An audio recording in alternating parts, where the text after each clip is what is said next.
હું Nimish ફળકે, managing director FOKIA. તાજેતરમાં geopolitical વોરને કારણે ઊભી થયેલી પરિસ્થિતિમાં જે એનર્જી સોર્સિસ, ક્રૂડ ઓઇલ,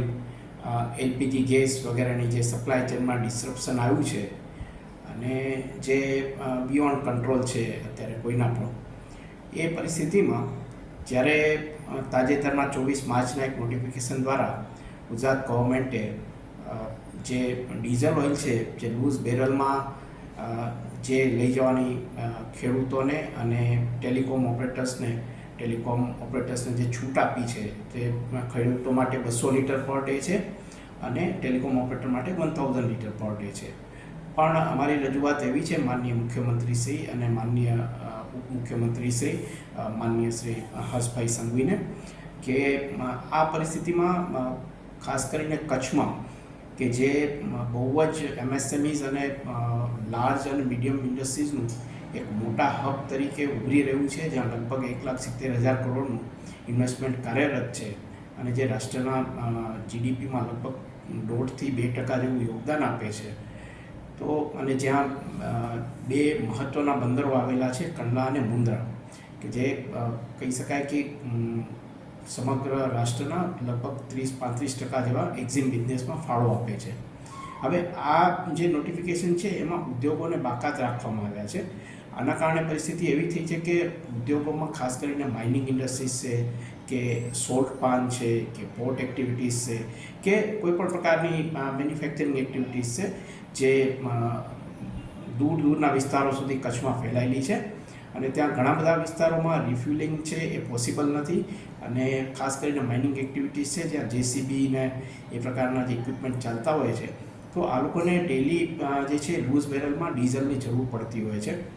હવે અત્યારના આ 24 માર્ચના નોટિફિકેશનને કારણે આ લોકોને ડીઝલ જે છે અવેલેબલ નથી થતું. તો અમારી માનનીય મુખ્યમંત્રીશ્રી અને મુખ્યમંત્રીશ્રીને રજૂઆત છે કે એમએસએમઈઝને રોજનું 2000 લીટર અને લાર્જ ઇન્ડસ્ટ્રીઝને રોજનું 20,000 લીટર લૂઝ બેરલમાં આપવા માટેની જો છૂટ આપવામાં આવે તો જે આમાંથી ઘણા બધી ઇન્ડસ્ટ્રીઝ એવી છે, ધારો કે સોલ્ટ ઇન્ડસ્ટ્રીઝ છે કે પોર્ટ એક્ટિવિટીઝ છે કે બ્રોમિન મેન્યુફેક્ચરિંગ છે, તો આમ તો મોસ્ટ ઓફ ધી ઇન્ડસ્ટ્રીઝ એવી છે કે જે રાષ્ટ્ર માટે બહુ જ જરૂરી છે. તો આ બધી જ એક્ટિવિટીઝ વિધાઉટ ડિસ્રપ્શન ચાલુ રહી શકે અને જેના કારણે કોઈને જે છે નેશનલની આખી જે ઇન્ડસ્ટ્રીયલ ઇકોસિસ્ટમ છે એમાં કોઈ ડિસ્રપ્શન ન આવે. અને બીજું કે અહીંયા આગળ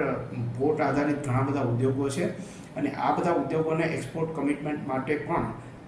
જે એક્સપોર્ટના કમિટમેન્ટ ફૂલફિલ કરવા હોય એના માટે ઓપરેશન્સ કન્ટિન્યુ કરવા માટે પણ આ પ્રકારના લૂઝ બેરલમાં ડીઝલની જરૂર છે. હવે જો આ ન થાય તો આ લોકોને બહુ જ હેવી પેનલ્ટી અને કાઇન્ડ ઓફ એના કારણે લિટિગેશન ફેસ કરવા પડે ને એના કારણે એ લોકોએ હજારો લાખો કરોડો રૂપિયાનું એ લોકોએ ડેમેજ ચૂકવવું પડે. તો આ પરિસ્થિતિમાં અમારી રિક્વેસ્ટ છે કે ઇન્ડસ્ટ્રીઝને પણ આ રીતે એમએસએમઈઝને રોજનું 2000 લીટર અને લાર્જ ઇન્ડસ્ટ્રીઝને રોજનું 20,000 લીટર સુધી ડીઝલની લૂઝ બેરલમાં છૂટ આપવામાં આવે. ઇન કેસ જો સપોઝ આ શક્ય ન હોય અત્યારની પરિસ્થિતિ જોતાં, તો અમારી માનનીય સરકારશ્રીને વિનંતી છે કે એ લોકો ફોર્સ મેજર ડિક્લેર કરે, જેથી કરીને જે એક્સપોર્ટને કારણે જે એક્સપોર્ટ ઇન્ડ્યુસ જે લિટિગેશન્સ છે એમાં ફોર્સ મેજરના જે ગવર્મેન્ટે ડિક્લેર કર્યું હોય તો એમાં અમારે જે કોઈ એક્સપોર્ટર્સ છે એને અમે પ્રોડ્યુસ કરી શકીએ અને તેના કારણે કોઈ જે સબસિક્વન્ટલી જે ફિનાન્શિયલ લોસીસ આવે એને અમે મિટિગેટ કરી શકીએ.